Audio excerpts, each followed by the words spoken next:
and I think we're on. All right. Well, welcome everybody. Yes.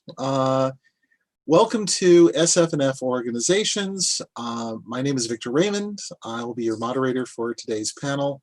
And we have, in fact, a really great panel of people, all of whom I know and I respect their work mightily. And so I'll have them introduce themselves. Who'd like to go first? I'm happy to go first. Thank you. I'm Sumana Harihareshwara, and you can use she and her to refer to me. I live in New York City, and probably the main reason why I'm on this panel is that I serve on the board of the Otherwise Award, which you might remember from up until recently when it was known as the James Tiptree Jr. Literary Award. And I also, about 11 years ago, co-edited and co-published an anthology called Thought Crime Experiments. And in the rest of my life, I am a project manager with my own consultancy in the software industry. So I have a few different management hats that I wear. And I have a master's in technology management from Columbia University. Excellent. Would you like to go next? You should just name us because it's hard to speak. Cheryl, go ahead. Cheryl, go ahead and. Alrighty. So hello, I'm Cheryl Morgan. Pronouns are she, her. I live in the UK near the city of Bath, and I have done lots and lots and lots of things. So I will leave that for when we get into describing the sorts of things that we do. Okay. Welcome. Eileen. I'm Eileen Gunn. I write short stories. My management experience is extensive. I spent 40 years in the technology advertising business and was the head of advertising and communications at Microsoft. But my experience in volunteer organizations is very different.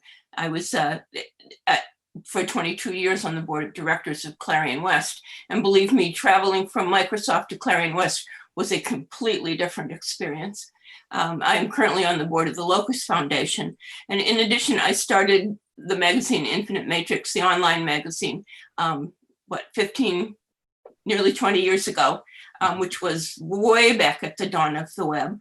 And I do have a lot of business advice that derives from that terrifying experience. I spent 8 years and eventually realized that I had no business plan and had no way to make money and stopped. Okay. And Marianne.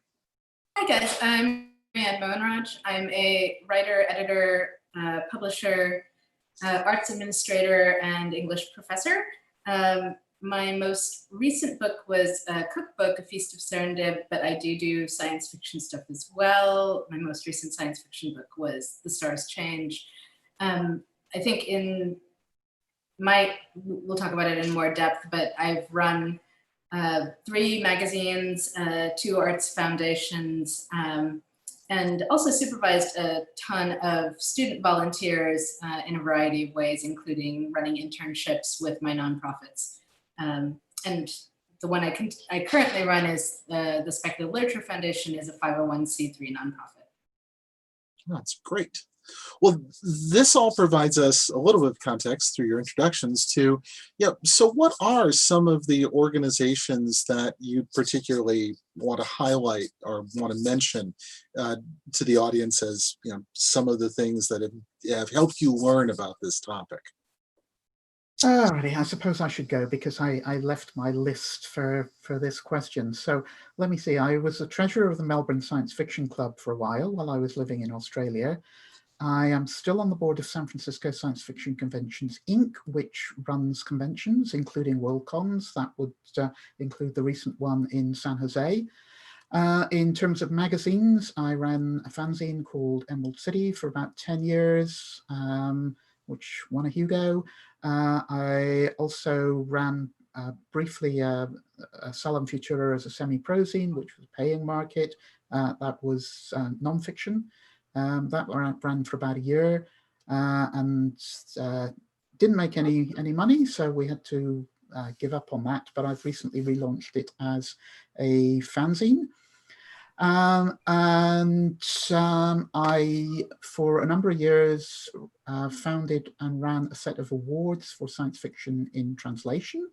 We can talk about why that didn't work for another question at some point. And I also have founded my own publishing company, Wizard's Tower Press, which is celebrating 10 years in business and doing quite nicely for itself, although it is not making me a living. There are various other conventions I've been involved with as well, but and been on various WSFS committees and all that sort of thing. But basically, lots. Definitely. Yeah. So I think what, Cheryl's inventory, I think brings us to, I think, a fairly interesting way of thinking about and framing what are SFF organizations, what different kinds of things do we all run or have run in the past, right? And some of them are nonprofit endeavors, some of them are for-profit, some of them really very little or no money is exchanging, is moving around at all. In some cases, part of the goal is to pay people for their work or materials or something like that. And there ends up being, I think, a bit of a blurry spectrum among, well, this is just something I'm doing to put something out into the world. And then, other people get involved in some way, perhaps as beta readers or as fan ambassadors or publicists or so on. And then sometimes sort of before you know it, oh, this is a thing. This is now bigger than just the thing that I was doing. Although I think that for some of you who perhaps had plans and intentions ahead of time, perhaps you already knew at the beginning, oh, this thing that I'm making is actually going to be not just a hobby that I have, but an organization involving many people and plans going out more than just the next issue, the next artifact, or something like that. I think that sometimes those things get planned. You look at Dream Foundry, right? A fairly new organization in the SFF space. They, even before they started, right, they were doing a lot of planning and figuring out who was going to be involved so they could start with multiple people. And then I'm pretty sure there are local groups, zines, things that turn into nonprofits and so on and so on, right? That start really as just one person making something happen and then end up growing from that, right? Mm-hmm. I think what you're bringing to my mind is Linus Torvalds' statement about nobody ever should start a big project. Start with something small, do something that interesting and worth doing, and people will come to you. And pretty soon you will have a large project that other people are managing, essentially, which is kind of the path to Linux. Yeah, Marianne. Well, I disagree. I think that's one way to go, and it's a perfectly good way to go. I start on the other end. I think in systems, I think in large organizations, that is my default. When I start a magazine, I want 30 volunteers set up and staffed in advance, and generally I have a 2-year plan and I'm aiming towards, at the end of 2 years, having done my succession planning such that I can hand off the magazine. And I'm coming to it from I have an entrepreneurial bent. I'm a founder, right? And that's not everybody who's running organizations. I just wanted to sort of frame it as like, that's most of what I do. Is I see a hole in a space and I really enjoy thinking about what organizational structure would fill that hole. And then inspiring a bunch of volunteers to put in time, inspiring people to put in money, at some point possibly hiring some staff, and getting it to a stable enough place that I can then hand it off and go to the next thing. So that's very different. When I founded Strange Horizons, not long after Eileen founded Infinite Matrix, and when I was handing it off a couple of years later, I was talking to Gavin Grant of Small Bear Press about it, and he was like, "How can you give your baby away?" And I'm like, "Baby's grown up. I don't need to take care of baby anymore. Somebody else can do that." So it's a very different mindset, and neither one is right or wrong, I think. But I guess in terms of like, if your goal is a big goal, right? Like at the SLF, one of my current fall project is the Portal In project. I'm thinking of it as like Khan Academy for creative writing. it's a big goal that I want to be scalable worldwide, you have to think in some ways in big structural terms, like how am I going to put in the things that will let this scale larger? If what your goal is I want to serve my local community of 300 people, then you've got a different set of concerns, right? Marianne, I didn't mean to recommend Linus as for everybody, and you are totally amazing. You know, I watched you set up several organizations, and you're breathtaking. Well, I hope we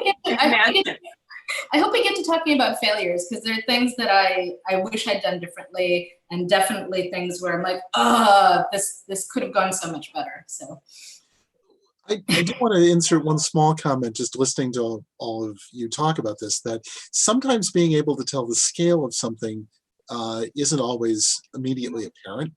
I agree. In my own experience, when Marianne and I were helping to found the Carl Brandon Society, we just wanted to get a bunch of people together, and we hadn't really thought all the way through what that might look like. And it turned out to be both, well, it was a much bigger field, a much bigger space to work in than we really, I think, had thought through. But at the same time, I'm not sure anyone could have told us what that really was, you know. I want to mention, sorry, I'm going to break in. So when Marianne was speaking about her experience, you know, founding and, you know, finding gaps and so on, it reminded me of a speech that she gave when she received the Locus Special Award for Community Outreach and Development. So I passed the link along to the chat wrangler to make sure that that and a quote or two got into the Discord chat.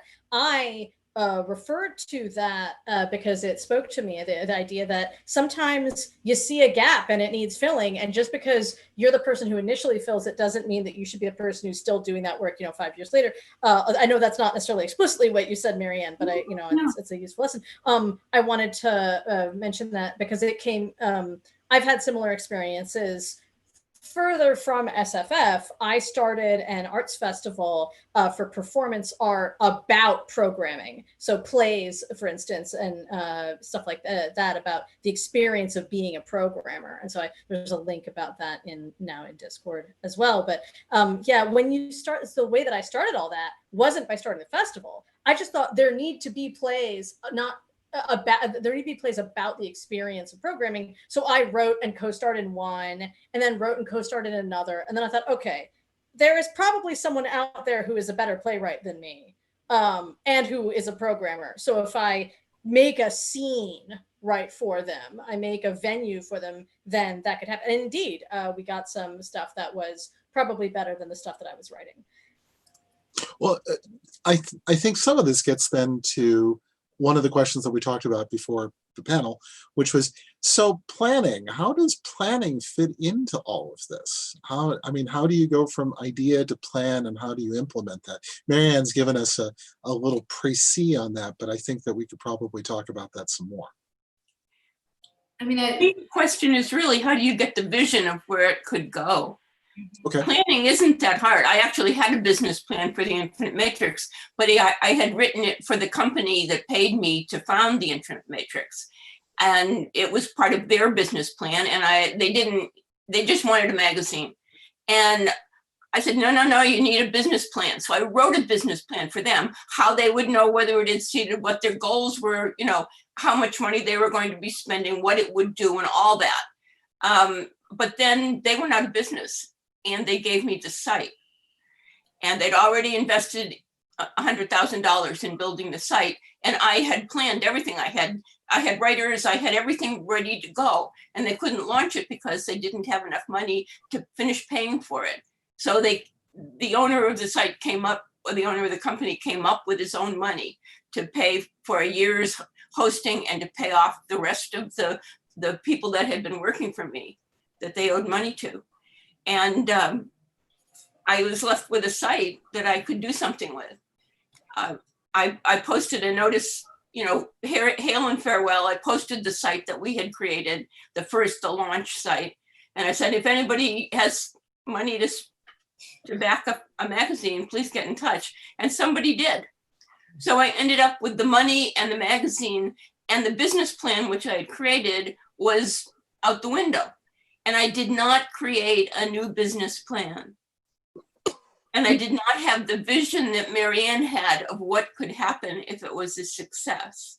I mean, we were at a very interesting point, Eileen, right? Because I hope you don't take that on yourself, because I think nobody knew at the dawn of the internet what would be possible in terms of funding, right? And so Strange Horizons was my second magazine. I had run Clean Sheets before that for 2 years, which was an erotica magazine. When we started Clean Sheets, we thought that there would be sufficient ad revenue to support the magazine, to pay everybody pro rates, to the writers, and to pay the staff.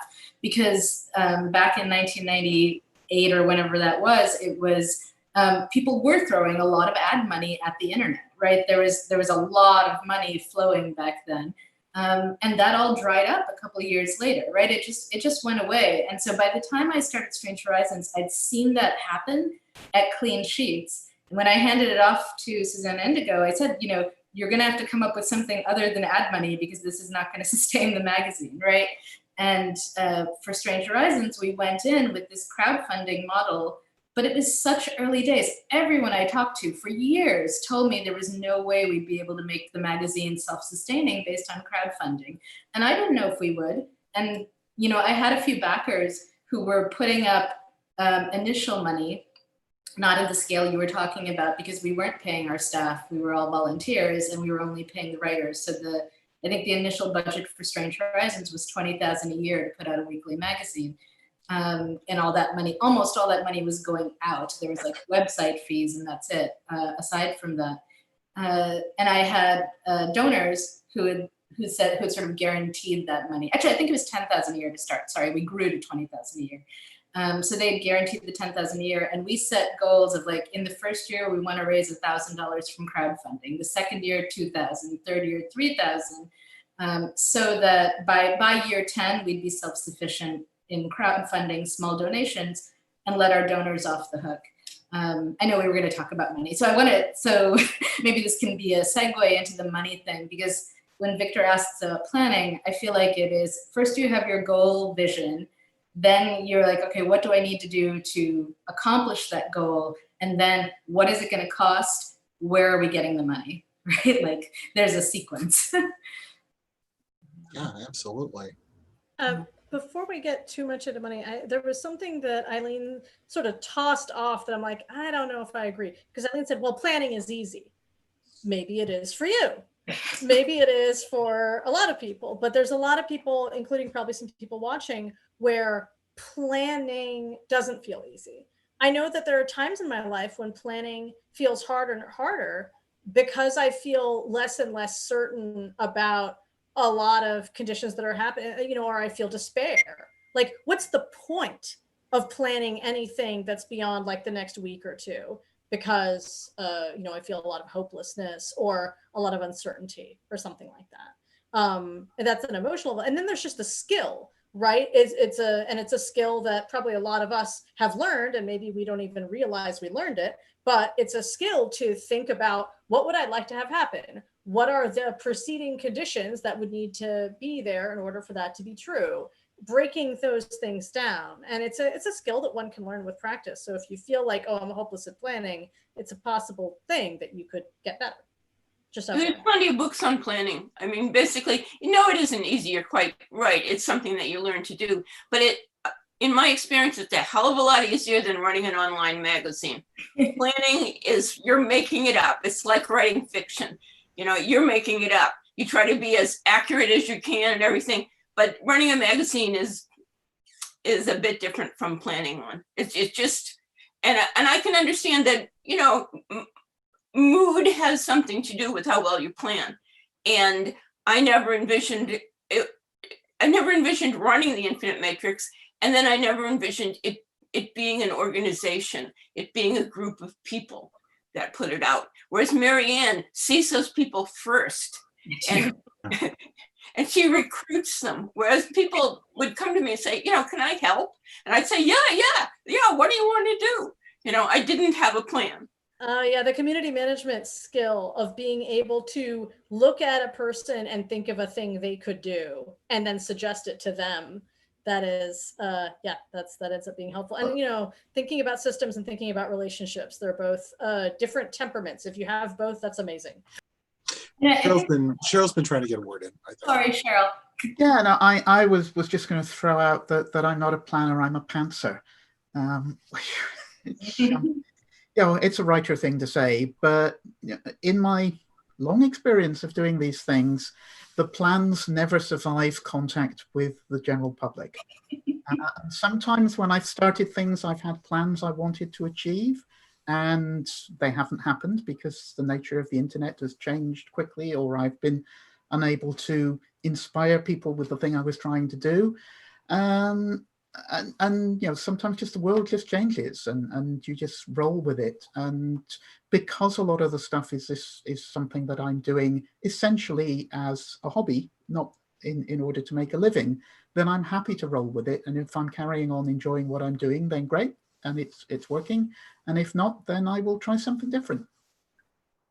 That bit about being able to check whether you're enjoying it or not, that's actually also a skill. Some of us forget to, some of us let that atrophy until one day we like, hold on, what is this feeling? Is it lack of enjoyment? Hold on, have I been for the past 6 to 12 months been doing something that I don't like? Oh yeah, again, skill. Or even moving out of, you know, where were you comfortable doing what you were doing, and then suddenly realizing, wait a second, I'm now doing something that I, you know, may not feel as good not just feel as good doing, but may not feel as confident doing. And it's a classic issue with small business owners, that you start a business doing something you love, making something that you love and selling it to people, and they like what you've done. And then it gets bigger and bigger, and then you start having to hire people to help you, and suddenly you're spending all your time managing people and doing business plans and all that sort of stuff, rather than doing the thing that you enjoyed. And loads of people who go into small business run into that problem. Yeah. And you were going to say? I have like 20,000 things to say about managing people, but it's so complicated and it's so interesting. You know, the day where you have to fire one of your volunteer editors, very stressful, right? Not fun. But I think there's a tension between a lot of people who start magazines, etc., start it because they have an individual vision, a personal vision, right? And they don't want to be working as part of a team or part of a group. And that's fine if that's, so I guess I just wanted to say that, like, if you have the resources and the time and you want to do your project on your own, essentially, and put it out there, that's great. It's just nothing I did was that kind of thing. It was all stuff that clearly I was going to need way more people to help me with to make it feasible. I would also say that, you know, one of the things I really wanted to talk about in this conversation was about volunteers versus paid staff. And to give a couple examples out of it, one is Strange Horizons. You know, when we started it, as I said, we weren't paying any staff, and we encountered some frustration from print magazine editors at the time, especially, saying essentially that we were almost like scabs because we were coming in, undercutting them with a new magazine. And because we were volunteering our time, we weren't paying regular rates, we made it hard for them to compete. And at the time, I didn't see it. And in retrospect, I kind of do, right? So if I could go back, one thing I would change, Strange Horizons still doesn't pay its staff. One thing I would change would be somewhere around year 5, I would have probably started putting some money towards paying staff. And in part, that's just because labor should be valued, I think. And the genre has a little bit of a mindset of, you know, well, money flows to the writer. Well, what about the editor? What about the copy editor? What about the proofreader? You know, the webmaster, okay, we can't afford to pay the webmasters what they would get in the real market, fine. So we'll let them volunteer an hour once in a while. But for most of these things, my fiction editors put in, Jed Hartman, Susan Groppe, Karen Meisner, put in so much time over that first decade of the magazine, right? Just like it was a whole second job on top of their regular 9-to-5 job, right? And it was a huge gift to the field, and not everyone's going to be in a position to do that. And if you don't pay people, one consequence is that the only people who can volunteer for you are the people who have the economic privilege and leisure to be able to volunteer for you. And that is going to then affect the diversity of your project, whatever your project is. I currently serve on the board of the Oak Park Library, which was a running for office thing. And it deeply frustrates me that in the state of Illinois, we are by law forbidden to pay a stipend to our board. And I'm guessing that was put in to, say like, well, they're not going to be in it for the money. But the problem then is that, let's say there's a single mom with 2 kids who wants to run for office and serve on the board and have this job of supervising a $9 million budget. She may not have the resources to be able to do that. Thankfully, we can reimburse for childcare and travel expenses. We're allowed to do that. So that mitigates it a little bit. But it's a real issue. So I wanted to kind of highlight that, especially because I think in genre, where we have this fabulous tradition of fan-run conventions that run on volunteer labor, all of this skilled, dedicated volunteer labor, as a result, I feel like there's a little extra pushback against the idea of paying anyone. And for me, if I can pay a little bit for jobs like bookkeeper and accountant that I hate doing, it makes my life so much easier, and it actually lets me get back to the parts that I love, right? So like if you need to fundraise for your publication and you don't love fundraising, maybe paying this is kind of standard wisdom in the nonprofit world. Fundraisers pay for themselves, right? Like you hire a fundraiser, they will more than cover their salary in what they bring in if they're good at their job. So, and I'd like people to be thinking in that sort of mindset going forward. We hired a fundraiser at the SLF this year, part-time, couple hours a week, $25 an hour, and she already has gotten us our first grant from the city. So I'm going to need a recommendation, Marianne. I'm going to need a well, she actually contracted COVID in the spring, and so she's had to really slow down her work for us, but I'm hoping she's going to be fully recovered soon, and then I will be pushing her out to everybody. She's been doing great. So good fundraisers are absolutely worth their weight in gold. Yeah. I accidentally got a reputation as someone who can write grant proposals. Mm-hmm. And now that has led a number of people to my door. Yeah, and not just like writing grant proposals is a big piece of it, but also, yes, a lot of the magazines these days are using the Kickstarter model for their annual funding, which has been working really, really well, I think. And I'm delighted that that's taken off. But I look at, for example, Michi Trotta and what she did at Uncanny. And she was an amazing fundraiser for them in terms of engaging the community on Twitter, being super enthusiastic, coming up with the Space Unicorn Core, I think is what they call it, et cetera, so on. Sort of like creative, fun ways to encourage the community to come and support the magazine. And I think that's sort of like a stellar example of, I don't know if they paid her or not, but I think if they did, she certainly earned it. I think there's a lot more ways to raise funds now than there were when I started Infinite Matrix. And I started with the idea that I would be paying people 25 cents a word. Because that's what, when I was being funded by a corporation, that's what I wanted to pay people. And that's what I paid the people that I bought the original stories from. And I very quickly learned that I couldn't afford to pay 25 cents a word. And I had to downgrade my rates to 10 cents a word, which was still, in those years and even maybe now, above market rate, above the general market rate. But then I was being made fun of by the editors who had some funding and did paper magazines because I would do fundraisers. People would donate stuff to me and we would fundraise. I hired NASFiC to help with that and to help with the general running of the magazine. I paid NASFiC. Writers have to be paid to do what they do. They don't get paid enough to be writers. So if you're going to have a writer work for you, if you're going to have anybody, I paid everybody that did work for me. I didn't pay myself. And that was probably the fundraiser, the person who gave me the money to run the magazine said, you have to pay yourself a salary. And I did that for a little while. And then I started putting the salary back in the magazine when I was running out of money. But I think paying people, especially if you're a magazine should make the money flow towards everybody that does the work, not just the writers, but definitely the writers.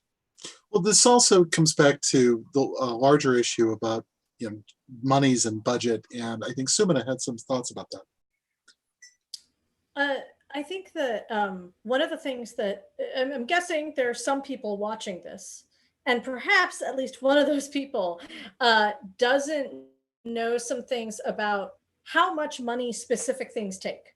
And I think that ends up sometimes being a bit of an open secret where we end up talking about amounts. And then maybe if you dig into a nonprofit's financial documents that they have to submit to the IRS, maybe then you can start to suss these out. But if you're thinking about joining an existing SFF organization or running one, let's talk a little bit about what some of the key numbers are, right?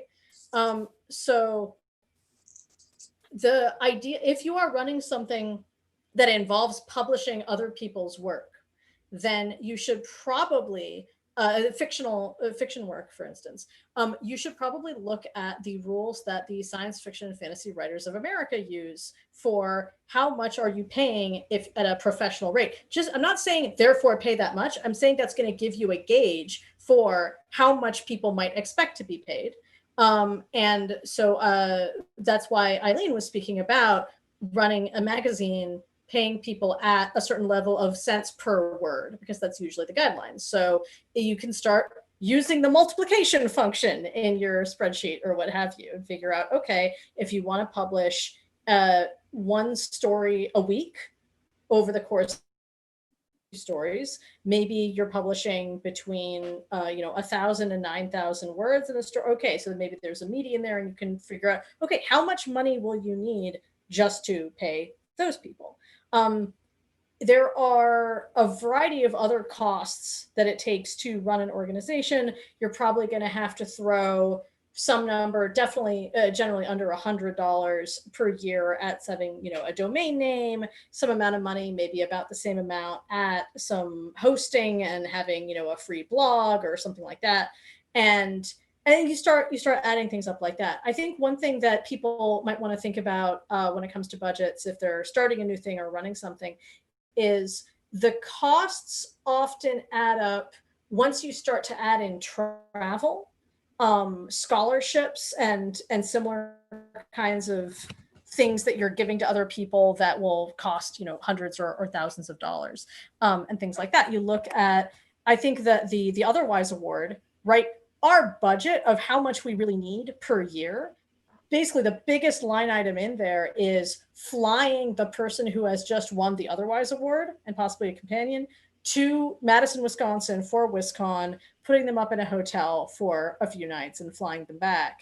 And there's a few other things. We commission and pay an artist for art for them. We give them some chocolate and some, stuff like that. The biggest cost in our year is the $1,000, I think it is, that we give to the winner as the award, plus the hotel and flight type stuff. This year we didn't have to spend that because COVID. I think there's a number of organizations that may have had that particular kind of thing happen. But then you look at, for instance, Carl Brandon Society. One of the things that they do is they give out a scholarship to I think it's called the Octavia Butler Scholarship. Yeah, Octavia E. Butler Scholarship for both Clarion and Clarion West. Yes.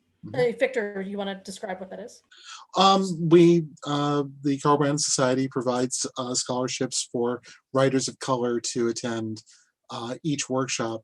Over the past a little over 10, 12 years now, we've been doing that. And that's something where we've paid for their travel costs, for their attendance, for all of that. And it's a fair bit of money. You're absolutely right. I think when push comes to shove, it's, for two people, it ends up coming up to somewhere around $10,000 a year, one for Clarion and one for Clarion West. Right. Whereas the Otherwise Award in total, with, we give out a few fellowships that are a few $100, and we give out the annual award, and we have the cost of running the organization as a whole, all in all, even in a quote normal year, that's under $10,000. And so can we talk a little bit about what some of the yearly budgets of some of these other organizations are? Yeah, sure. That'd be great. But Cheryl has a question too, but let's come back to that too. Yeah, I was just going to say that budget plans are all very well, but what you really need to do is to keep track of what you're spending and why you are spending it. And this is something that will inform you as your business carries on over the years. I mean, I know how much it costs me to get a domain name and to buy ISBNs and to send a new book to the printers and all that sort of stuff. But then there's other things that happen, like I go to conventions and I buy a dealer table, or I do some advertising in a convention program book. And all these things are costs, and you don't necessarily think about them when you're doing your budget plan. You might not even know how much they will cost when you're doing your budget plan. But you need to track these and you need to allocate those costs to what they're doing to get a better understanding of how the business is working. Yeah, Marianne? Well, I want to echo that and just give two concrete suggestions that I found really helpful. One is to have a separate account for your business. Lots of people don't do that. It will make your life so much easier, in part because you can have a debit card for that account and use that every time you're buying something for the business. So when I travel and I'm going to a convention, I use that debit card because going to cons is a business expense for me. And that was actually true for me as a writer, separate from the SLF. So for my writing business, I have a business account and I use my debit card for all of that. And a debit card is helpful because it keeps you from spending more than you should on your business, right? It kind of makes you pay attention to the budget. And then my second concrete suggestion is, again, like 25 years as a writer, 20 plus years running nonprofits. This summer, I got a bookkeeper and accountant for the first time. And I'm like, my God, I should have done this so long ago. Again, they're both part-time. They put in a couple of hours a month, and they are worth their weight in gold because they, like the bookkeeper gives me a monthly spreadsheet. Here's your money out. Here's your money in. Here's your expenses. And she enters all that stuff into the spreadsheet for me. I don't have to do it. She has access to the bank account. She can grab whatever info she needs out of that. And then she makes me beautiful pie charts, right? Because she has accounting programs that let her do that really easily. And it just makes it all much more visual, much easier to see. And then you can look at your pie chart and be like, okay, the Better Business Bureau recommends that businesses under 50,000, businesses under 5 million a year spend, I was just looking this up yesterday, businesses under 5 million a year spend about 7 to 8% on marketing and promotion. My pie chart says I'm only spending 1% on marketing and promotion. Maybe I should rethink that. There's no use doing this great thing if nobody knows about it, which has been a perennial problem of mine for decades, right? Like Strange Horizons is very underpublicized. The SLF is very underpublicized. Everything I do, very underpublicized. And that's going to be one of my main goals this coming year, is to just put the appropriate amount of resources towards that, and also towards documentation. Sorry, that has nothing to do with any of the other stuff, but that is another thing that I think a lot of nonprofit small groups, they rely on. Here's a bunch of people who know everything, and they don't document what they're doing, and there's no manual of procedures, and then somebody gets sick, or someone moves out of state, or whatever it may be, or there's a big fight between the founders, or whatever it is, and you have to start from scratch, right? And it's terrible. It's all of this wasted labor. So take the time to document, take the time to promote what you're doing. Okay, I'll let somebody else talk.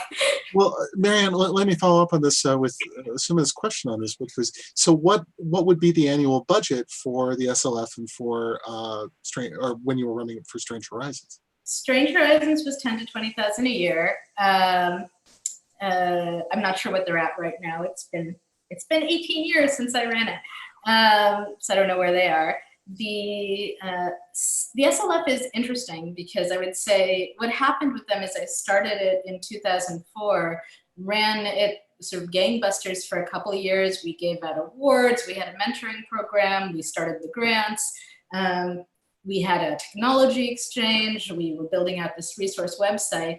And then you have a little bit of a founder problem, which is that in 2007, I became pregnant at age 35 and realized that with my full-time day job and trying to be a writer, I couldn't do justice to the SLF. So we ended up deciding to put everything on the back burner, essentially. We archived a bunch of the programs.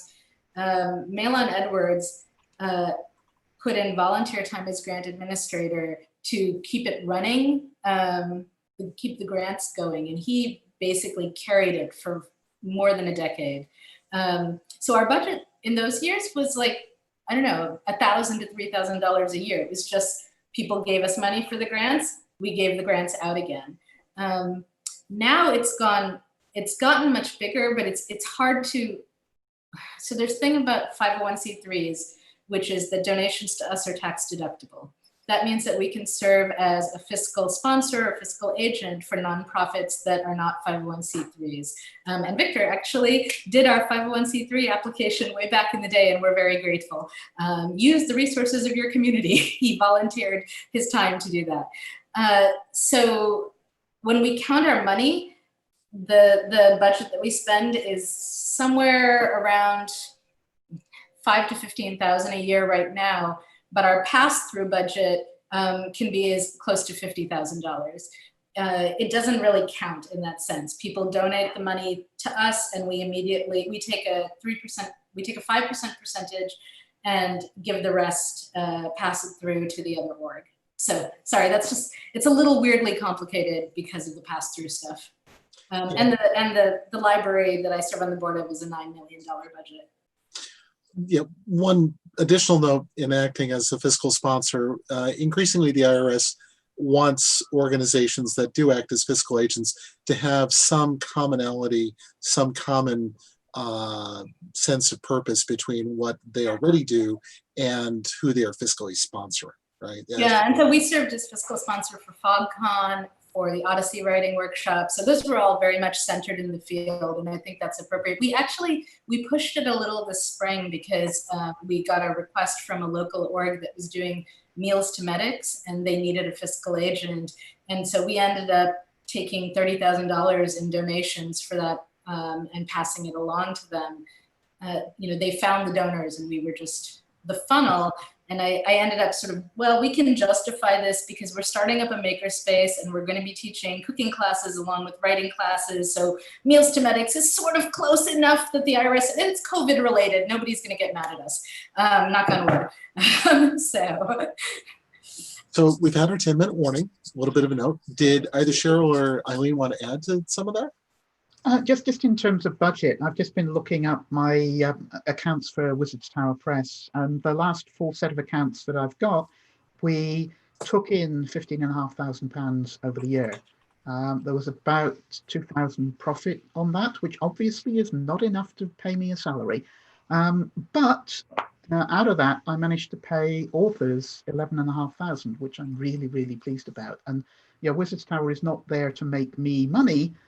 It's there to be something that I do in my spare time, which makes authors and artists and editors and whatever money. So that's my little contribution. We have a comment that one of the things about this is that no one is actually making huge amounts of money off of this, and that's sometimes something to talk about. I mean, do you know? I mean, there are. We don't know that for sure. It's hard. You can't prove a negative. In most of our organizations that the five of us are talking about, it sounds like no one's getting rich. Science fiction does not pass the Willie Sutton test. Okay, yeah. You're not here to make money. The Willie Sutton test. Willie Sutton was a famous bank robber in the 30s, and when he was finally captured, they asked him, "Why did you do it? He robbed so many banks." He said, because that's where the money is. Well, they're scammers, though. I imagine the scammers, at least some of the scammers are making at least part of a comfortable living. Let me pivot with us having only a little bit more time here. All right, Cheryl, did you want to finish your thought? I'm sorry. I was just going to say that there's a common thing out there that people who run WorldCons make fantastic sums of money out of it.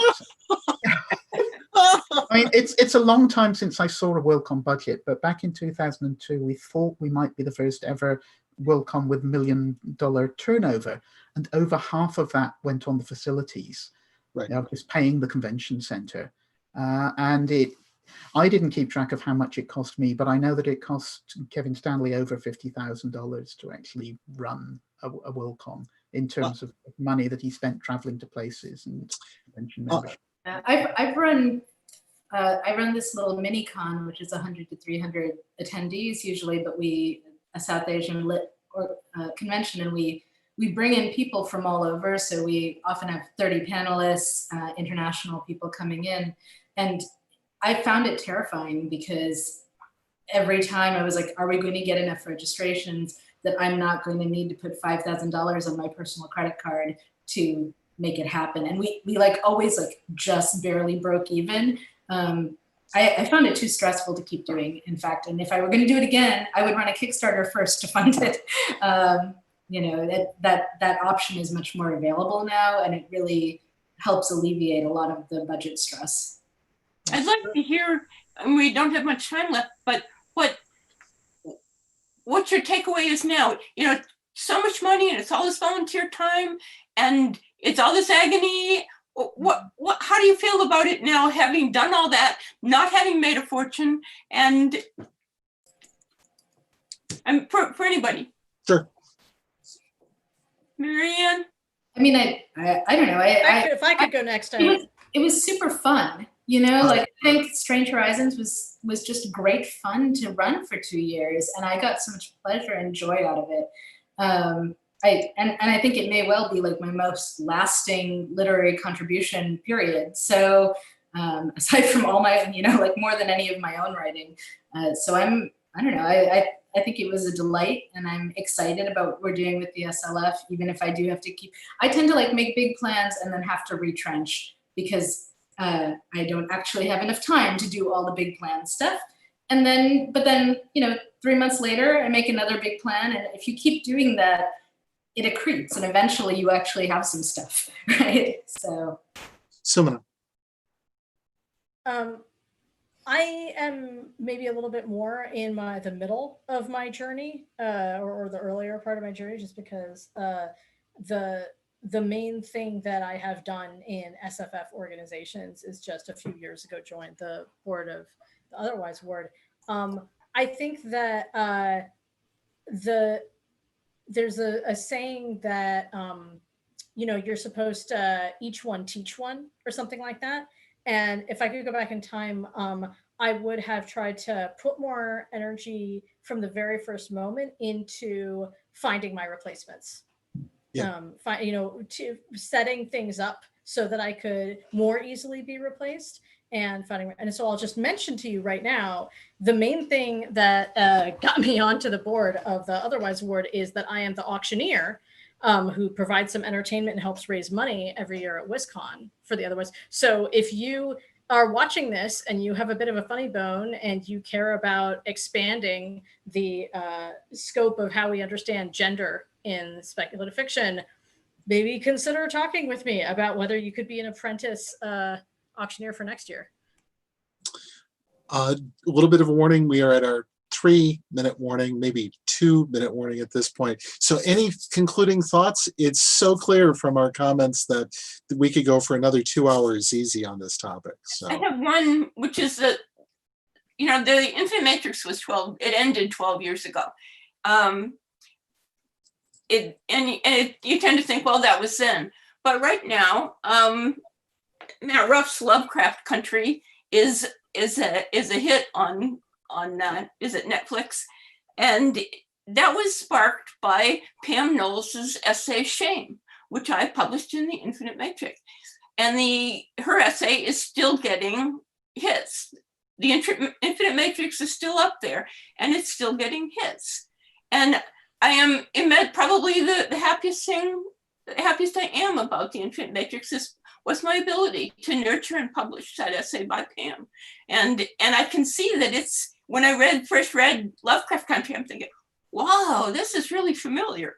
And Matt admitted he was inspired by Pam's essay. Thank you very much, Eileen. That will go into my comments on Lovecraft Country in the next Salon Futura. That's a little bit of research that I don't need to do.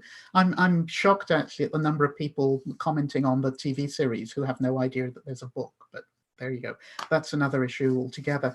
In terms of my wrap up, I just want to come back to something that Marianne said earlier on, and she talked about starting organizations and inspiring people to be interested in the project and inspiring people to work for her. And over the years, that is the one thing I have learned, is that I do not have Marianne's skills of inspiring people. And that's one of the reasons why I tend to do solo projects, and they will grow if other people decide to come on board. But being able to inspire people is a really, really important skill.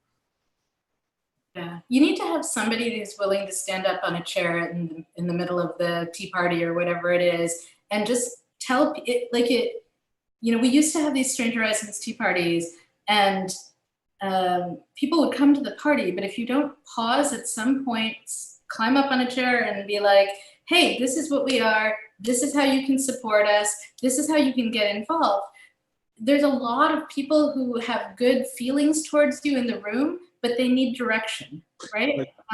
So you gotta have someone. To cut you off here. We're going to be at our 50-minute mark. So thank you all for coming. Thank you, everyone. And there's lively discussion in showing up. Discord. This has been great. Thank you. Bye. Victor. Fabulous. Thanks, everybody. See you on Discord.